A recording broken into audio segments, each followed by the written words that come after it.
Apareceu aí? Só me confirma, por favor. Está na tela já, André. Boa. Então vamos lá. O desafio, né, que Marcelo passou para nós aqui, passou para mim, era falar muito para o profissional, né, para a pessoa que está aí no dia a dia dentro das empresas para tentar contribuir aí com os processos de inovação, com as ideias, com a criatividade, né? E aí veio uma linha de conteúdo que eu já trago há um tempo, que é justamente quebrar um clichê. Na verdade, talvez fosse atacar um grande erro que acontece em muitas empresas e que prejudica muito as pessoas nas suas jornadas de inovação. Prejudica e até interrompe, muitas vezes, aí, talentos que podem contribuir bastante, que é você inverter o que está no título.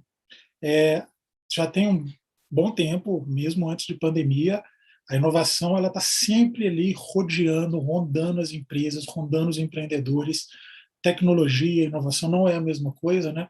Mas assim elas estão muito intrincadas, são muito juntas, né? A tecnologia habilita muita coisa, facilita muita coisa e proporciona muita coisa, mas tem muita empresa, tem muito empreendedor e tem muito profissional que começa de um jeito que não é o melhor e que muitas vezes não vai trazer resultado nenhum, vai só piorar.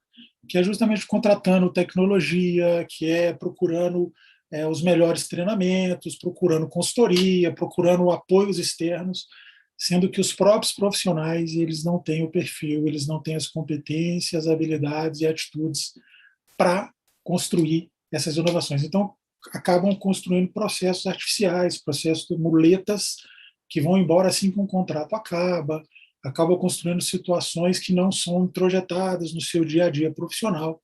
Então, primeiro, eu sempre prego que é fundamental você construir para si, a empresa para o seu time e as pessoas para si, o seu mindset, a sua forma de pensar, que vai refletir na sua forma de agir, que seja uma forma de pensar inovadora e que te leve a atitudes inovadoras. Isso tem muito a ver com o empreendedorismo, né? Com o intraempreendedorismo. Ser empreendedor não é ter uma empresa, ser empreendedor é ter criatividade, é gostar de assumir riscos, é ter ideias, é sempre testar coisas novas, né? É você ter um propósito legal para o que você está fazendo. Isso vale para qualquer coisa, mas a gente consegue tangibilizar isso mais na empresa, mas a gente está falando aqui de um intraempreendedorismo, que são os profissionais, né, dentro das organizações, transitando aí nessa jornada, nesse meio de campo de testes, riscos, criatividade, foco no resultado, que resultado que se quer, diferenciação, né, mudança de patamar, tanto profissional quanto para a empresa. Então, a gente vai falar disso. Primeiro, isso tem que estar estabelecido, para depois as inovações começarem a surgir. Eu costumo falar que inovação sem um mínimo de planejamento, sem um roteiro mínimo para que ela aconteça, é um acidente, e isso acontece muitas vezes. Agora, um planejamento, uma construção, um conjunto de instrumentos para te levar em algum lugar, que ficam ali na base só da tentativa, da ideia, muitas vezes, que não chega no resultado, é um erro. É um erro, é um equívoco, e esse equívoco ele pode ter um grande valor. Mas nesse caso em que as pessoas invertem as marchas, ele não costuma levar um grande aprendizado, não. Então, é por isso que eu coloquei aqui a história do ovo e da galinha, né? O que vem primeiro. Então, sendo categórico, as condições para inovação, as pessoas terem um potencial de inovação no seu portfólio ali de habilidades, de competências, envolve essa pessoa estar melhor preparada. Envolve você trabalhar o seu mindset, trabalhar a sua forma de pensar, e que essa forma de pensar se traduza num conjunto de atitudes, num conjunto de processos, de rotinas, sobre os quais a gente vai falar aqui. Então, quando a gente fala de inovação, né, eu costumo priorizar esses três pilares aqui. Dentro de uma organização, você precisa de quê para inovar? Eu não vou falar muito de organização, né, pela encomenda que o Marcelo fez, mas é preciso a gente fazer um preâmbulo dizendo que se a gente está falando aqui para um conjunto de empresas, para o pessoal de farmácias, para uma cadeia tão tão diversificada como é de saúde e bem-estar, vou falar disso um pouco mais no final, mas não tem como uma pessoa liberar o seu potencial criativo, liberar o seu potencial de assunção de risco, liberar o seu potencial, buscar uma capacitação e operar coisas novas, se você está numa empresa que não tem uma cultura mínima apta para isso. Então você precisa ter um ambiente, você precisa estar num espaço em que a cultura seja minimamente propícia. Não estou falando aqui de uma startup Vale do Silício, não. Estou falando aqui de uma empresa que te permite errar, que não te puna por erros criativos, por erros interessantes para o modelo de negócio da empresa, para as ambições da empresa, um ambiente que te propicie exercitar sua criatividade, um ambiente que seja minimamente ágil, que não seja burocrático, hiper hierarquizado, né? Então você precisa ter um mínimo disso para você poder conseguir trazer talentos e para você pessoalmente, profissional, conseguir exercitar e melhorar como uma mente inovadora. E a mente inovadora é esse negócio do mindset, né? Mindset é uma palavra que é muito zoada nos processos de coaching, né? Naqueles exageros, nada contra coach, já fui coach, já aproveitei muito disso, mas tem muita gente que banaliza essa palavra. Mindset é forma de pensar, né? E forma de pensar é o que define, na essência, um profissional. São seus princípios, são seus valores. E aí você tem que trazer, para você ser um cara inovador, tem que trazer para esse modo de pensar muito disso que eu já falei, trabalhar um perfil de entendimento de busca de insights em dados, de uso de tecnologia, que é outro pilar que está aqui. A tecnologia não é um fim, a tecnologia é um meio. A tecnologia facilita, a tecnologia ensina, a tecnologia habilita, a tecnologia poupa recursos, a tecnologia abre portas, a tecnologia traz uma série aí de possibilidades que dá para inovar sem usar tecnologia. Claro que dá, mas hoje em dia a gente não dá um passo sem ter uma tecnologia, sem usar uma tecnologia na nossa vida pessoal. Não tem por que a gente fazer isso, eu acho, né, numa jornada profissional. Prescindir da tecnologia, né, eu não vejo algum motivo se que existe tecnologia para tudo que a gente queira fazer. E aí, desde tecnologias que são ali sinais fortes do ambiente até aquelas tecnologias em que a gente aprofunda mais, testa uma coisa mais de vanguarda, mais de fronteira, e consegue se colocar mais na frente, mais na fronteira da inovação ou do que você quer construir.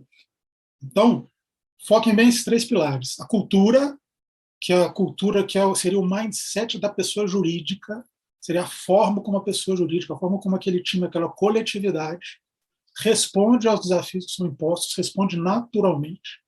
O mindset que é o individual, a forma individual de pensar e que tem que levar uma forma de agir. Só pensar não adianta nada, a gente vê aquele pouca prática.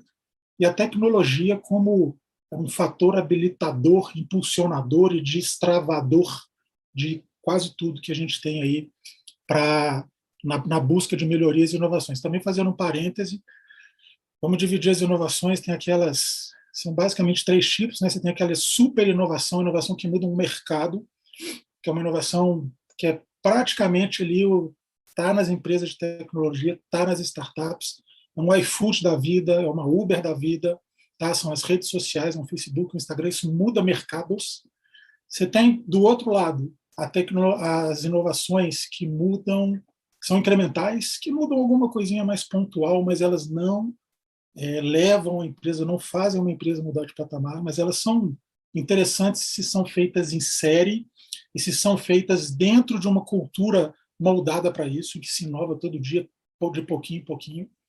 E no meio disso você tem uma inovação, que é a inovação que vai alavancar a empresa, que é uma inovação de negócio, uma inovação mais densa, que é uma inovação que não é inédita, mas você consegue trazer algum caráter de ineditismo na aplicação de uma tecnologia, na forma de contato com o mercado, na busca de clientes, na configuração de um novo produto ou de um novo serviço, numa forma de comunicação, na forma de fazer marketing.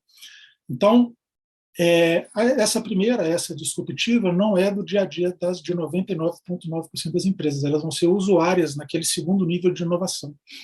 E a terceira tem que ter muito cuidado para a gente não entrar no auto-engano. É sempre importante ter inovações incrementais nas empresas, é muito legal, desde que não seja o objetivo final, desde que não seja a meta principal do negócio ou do próprio profissional. Então, é muito importante você estar calibrado nas inovações que vão trabalhar o seu objetivo para mudanças de patamares e que essas inovações incrementais alimentem essa meta. É mais ou menos a pegada de indicadores e seu objetivo-chave. Seu objetivo-chave qual é? E aí você vai construir alguns indicadores para chegar nesse objetivo-chave. Então, eu ilumino sempre esses 3 pilares aqui, que são os principais desafios para você ter esses inovadores. E aí, umas perguntas, eu vou fazer essas perguntas aqui, a gente vai falar sobre elas, e vou terminar com algumas perguntas que vocês vão levar para casa, para refletir. Né? Uma pessoa que é inovadora, para você se considerar um inovador, vamos responder essas perguntas aqui. Né? Você está preparado para lidar com incertezas, as incertezas do mundo, não estou falando de mercado, de economia, não, do mundo, de tudo que está acontecendo? Né? Você formula estratégias surpreendentes para você? Qual é a sua jornada? Você é um profissional, você é um cara surpreendente, que busca ser surpreendente, que se prepara para ser surpreendente, ou você está sendo aquele cara previsível, aquele cara meio commodity? Então, foco nisso, porque o cara previsível, o cara que está ali melhorando de pouquinho a pouquinho, aquela coisa que eu falo quando eu falo para empresas, né? Eu falo de melhorar 10% ao ano, a mentalidade 10% ao ano. Muita empresa tem essa mentalidade, acha que está tudo bem, e a mentalidade de 10 vezes mais, que é você sempre pensar grande, agir grande. Você não vai crescer 10 vezes mais sempre, mas você está preparado para grandes decisões e ter grandes inputs, ter grandes movimentos, grandes ideias, grandes riscos, grandes testes e, naturalmente, grandes retornos. Você quer ser o quê? Melhor para o mundo, melhor do mundo ou melhor para você? Então, você tem que se localizar aí como profissional, onde é que você está transitando. Sendo que o melhor para você é aquela coisa em que você está ali mais básico, mais... O melhor do mundo é uma aspiração meio megalomaníaca, e eu pessoalmente sempre trabalho com a perspectiva de ser o melhor possível que eu posso para o mundo, em termos da construção de propósito. E você realmente sabe como as coisas estão mudando, né? Dentro da primeira pergunta, agora essa. E aí é você se capacitar, é você acompanhar as coisas que estão acontecendo, é você entender as coisas que estão acontecendo, lidar com incertezas, e quanto mais você está preparado, quanto mais você consegue enxergar isso, quanto mais você consegue construir soluções e inovar, você consegue lidar melhor com as incertezas e reduzir o tamanho do problema com essas incertezas. Um grande exemplo disso é a pandemia pela qual a gente está passando. E aí, trazendo um pouco da mentalidade startup aqui, para quem quer inovar, para quem quer ser um cara inovador, uma coisa também que é muito importante na operação do que você propuser, do projeto que você tiver envolvido, é você sair do modelo tradicional de projeto, entrar no modelo de agilidade, no modelo de startup enxuta, no modelo que as startups usam. E aí, qual que é esse modelo tradicional? É quando você vai construir um projeto, você faz aquele projeto maravilhoso, e aí ele tem uma certa complexidade, tem suas etapas, e você só tem a primeira operacionalização quando ele está pronto. Então, você passa por todas as fases, e vocês não se preocupem com esses termos aqui, análise, design, código, teste, isso é de TI, estou dizendo só para... Mas você tem um projeto 50%, 0% de usabilidade. 60, 0, 70, 0, 90, 0, 100, 0, 99, 0, 100, ele começou. Ao passo que você faz aí, que você tem uma modelagem que você constrói, e aí vem dentro desse modelo está o MVP, dentro desse modelo está protótipo, dentro desse modelo está uma série de iniciativas de design thinking. Você traz aqui possibilidades de ter um projeto 25% completo e 100% usável, já te dando um resultado. 50% completo, 100% usável. E trabalhar sempre assim. Então, deixar aquela esteira de projeto das antigas, aquela coisa que demora 6 meses, 9 meses, 1 ano para ficar pronta, e trabalhar com coisas que têm entregas operacionais de 3 em 3 meses, 2 em 2 meses, enfim, dentro desse prazo de 12 anos para você completar o 100%.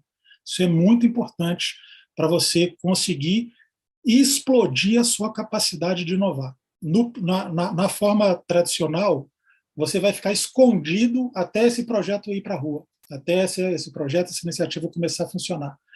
Nesse outro jeito, você tem um varejo de possibilidade de inovação muito grande. Cada pedaço que vai sendo agregado, você consegue testar e validar coisas novas, abordagens diferentes, tecnologias diferentes, funcionalidades diferentes, resultados diferentes, enfim, tudo diferente. É muito mais rico para quem quer inovar, trabalhar com a pegada de startup enxuta, trabalhar com a pegada de agile. E aí, falando, né, fazendo um paralelo com o que eu falei antes, né, de você melhorar um pouquinho a cada dia e ter alguma inovação incremental sempre acontecendo, eu lembro aqui da exponencialidade e da linearidade. Também, se vocês procurarem aí, vocês vão encontrar uma literatura muito interessante que explica a linearidade versus a exponencialidade, que é um pouco que eu falei. 30 passos lineares, mais ou menos 30 metros. 30 passos exponenciais, que você dobra cada passo seguinte, você dá trocentas voltas, acho que 37 voltas na Terra.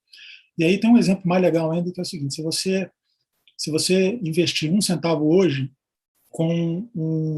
fazer esse 1 centavo seu dobrar por 30 dias, em um mês, você vai ter 5 milhões de reais. Isso é exponencialidade.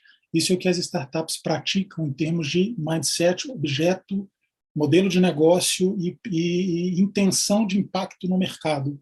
Chegar em 1 bilhão de pessoas, são coisas grandiosas.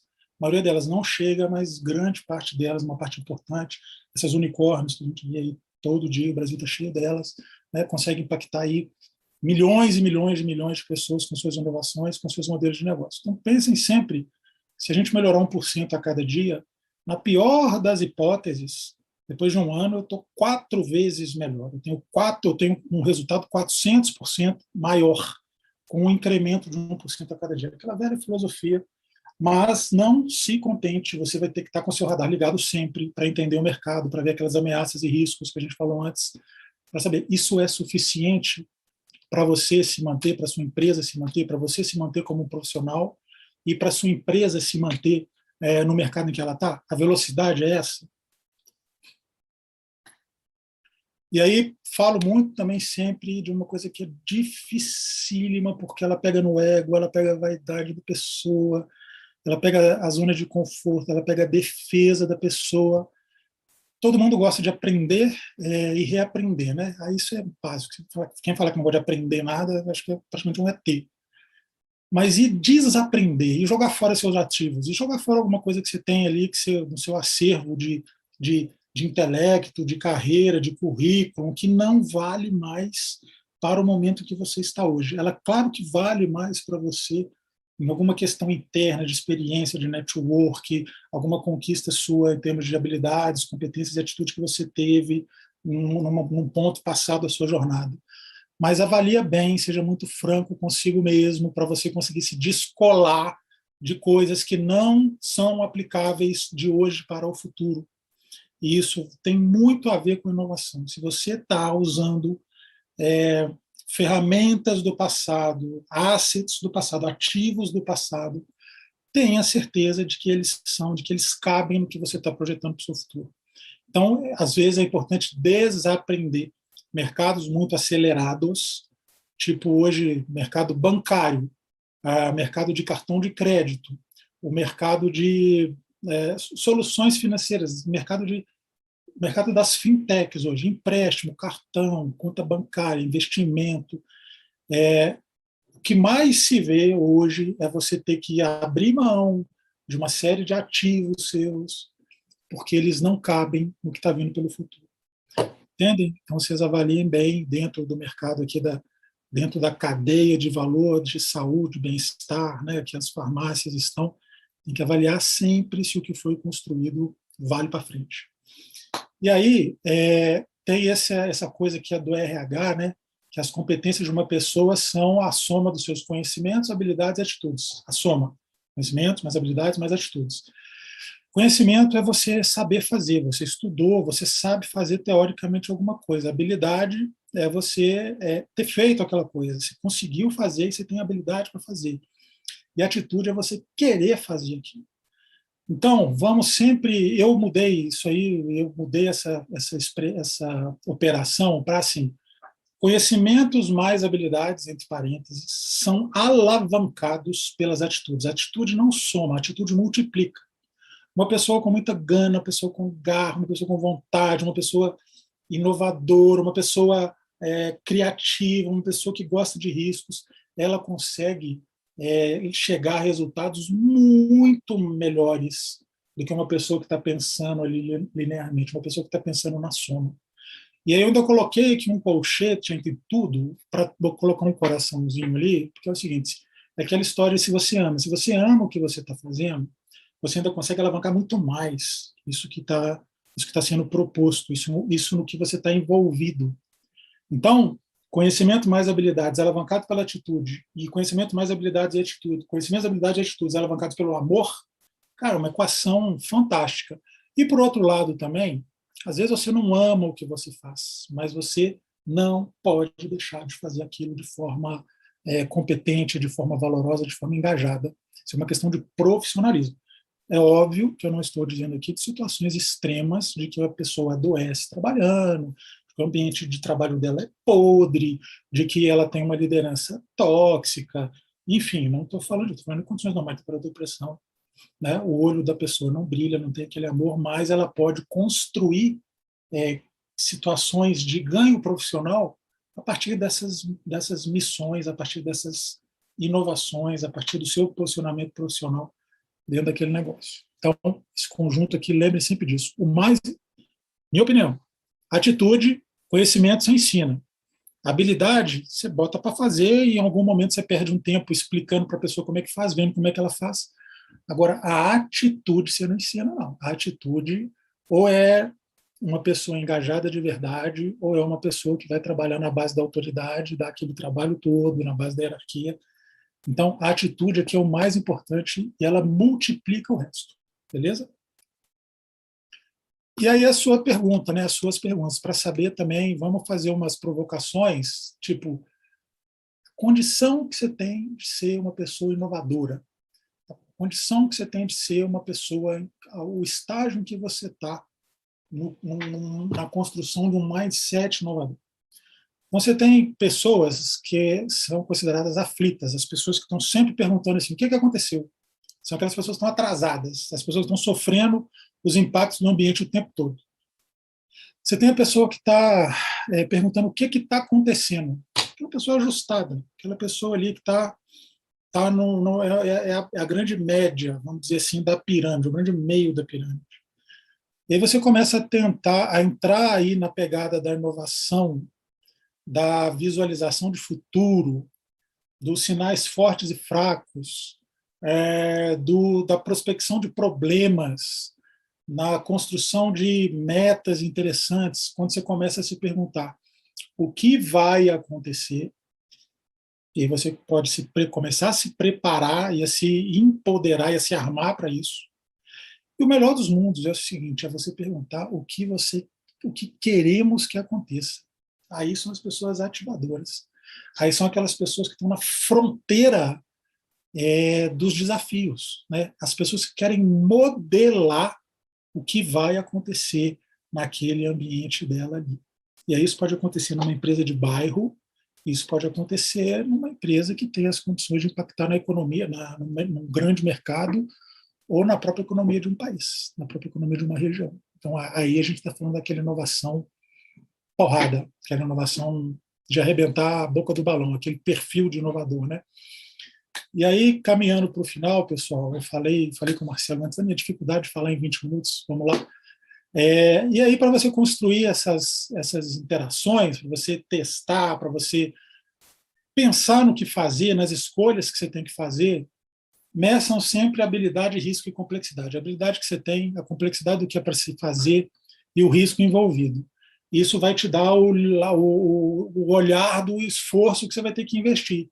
Então, pensem sempre nisso. Muita habilidade te facilita. Pouca complexidade te facilita, baixo risco te facilita. Alto risco, alta complexidade, com a própria alta habilidade, sinal amarelo. Complexidade média, alta habilidade, alto risco, sinal verde claro. E aí você vai modelando aí a forma de agir, sempre olhando para a complexidade, suas habilidades e os riscos que você vai estar, em que você vai estar envolvido. E aí, ó, vou pular isso aqui que eu já falei para a gente fechar. E eu vou deixar algumas armadilhas aqui.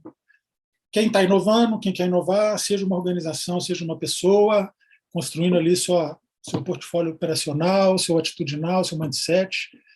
Melhorar é diferente de inovar. Vamos ter sempre isso em mente. Melhorar é importante, é o incremental, vamos ter legal.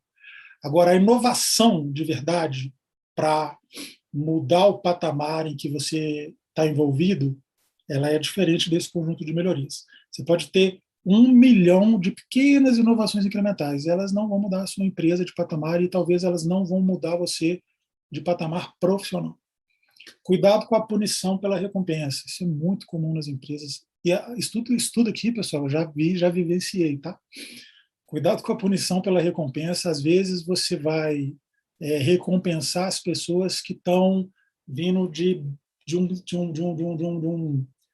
perfil ruim para um perfil medíocre, mediano, né? Cuidado com isso para não desestimular as pessoas que estão realmente avançadas. Não existe rodízio de recompensa, não pode existir rodízio de recompensa. Recompensa é meritocracia, recompensa é meta. As metas têm que existir, mas parcialmente pelo básico, essas melhorias, esses incrementos, e parcialmente vincular a grande. Então, se na sua condição pessoal, time, não deixe de ter metas grandiosas para metas patamar, você vai acabar chegando ali naquelas recompensas indevidas. Valorizar times ou indivíduos, é óbvio que tem que se valorizar times, equipes, mas com uma válvula de escape para você valorizar os fora de série, os individualmente. Sabe aquele camisa 10, aquela revelação que apareceu ali de repente? Essas pessoas são voláteis em termos de empregabilidade, em termos de ofertas, em termos de mercado. Então, você tem que sempre priorizar o time, mas deixando um espaço para valorizar pessoas surpreendentes que surgem de repente aí no processo. Diferenciar erro de negligência, errar é importante, errar e aprender com o erro é muito importante, mas tem erros que são negligências. Errar, filosofia do erro, não importa em qualquer coisa que você erre, é legalzinho não, que você vai aprender não. Tem coisas que já são comoditizadas dentro de uma empresa, dentro de um projeto, que se você errar é negligência, ponto, acabou, tem que ser tratada como tal. Valorizar o pensar, o agir, 80% agir, 20% pensar, sendo que o pensar é a antessala do agir. Então vamos sempre, tem que ter ideia, tem que ter criatividade, tem que mexer a cabeça, tem que conhecer coisas, tem que estar em contato com as fronteiras aí da inovação, das ideias, da tecnologia, sim. Mas se você não colocar em prática, não adianta nada. Então, eu nem diria que é talvez 80-20, eu diria que o pano de fundo é um pensar e a frente é um agir. Como se fosse quem entende de TI, back-end, front-end. Back-end é pensar, é a ideia. Front-end é você agir, colocar em prática, fazer ela aparecer. Enfatizar o como ou o que. É sempre enfatizar 80% o que, processos básicos, porque senão as pessoas inovadoras vão se sentir desestimuladas se elas ficam presas em burocracias, processos, né, rotinas, meio nas coisas. Você está tolhendo, você está tirando tempo, ânimo e energia de pessoas que são criativas, que são mais criativas, mais aptas a inovar. Então, processos básicos, beleza? E aí, 3 perguntas. Deixa eu pular aqui, que eu já acabei falando do que esses caras falaram. E aí, vou deixar 3 perguntas aqui para incomodar. Né? Muita gente fala da experiência, muita gente fala do portfólio, muita gente fala da carreira. E aí, que já fez, que já aconteceu. Vamos pensar o seguinte: a gente está falando, você está falando de, por exemplo, 20 anos de experiência ou um ano repetido 20 vezes. Né? Se a pessoa tem um acervo de experiência tal que ela evoluiu, e aí ela hoje tem condições de usar esse experiência, como eu falei lá na frente.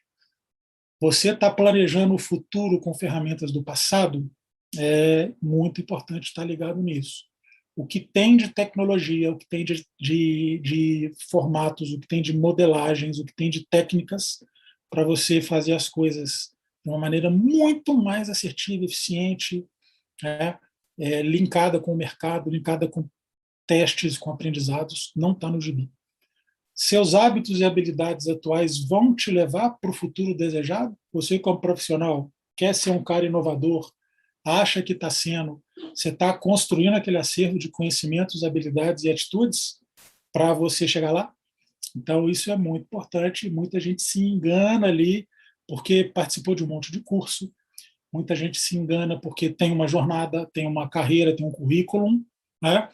E muita gente se engana também porque é trombadora, quer fazer as coisas e é super atitudinal, mas acaba que não tem uma parte importante, é a parte mais importante isso, mas essa pessoa não tem condições de assimilar, de aprender, de transformar uma ideia num conjunto de ações, né? Isso tudo pode ser trabalhado, pessoal. São perguntas de inquietação mesmo, para a gente terminar o papo aqui, é um jeito que eu gosto de conversar. Beleza, Marcelo? Eu acho que é isso aí. Depois a gente está à disposição aí para trocar uma ideia. Obrigadão. Show de bola, André. Show de bola. Acho que já voltamos todos aqui. Deixa eu colocar o modo de... Muito bom, muito bom. Eu fiz algumas anotações aqui que eu acho que vale a gente destacar dentro de tudo que você passou aí.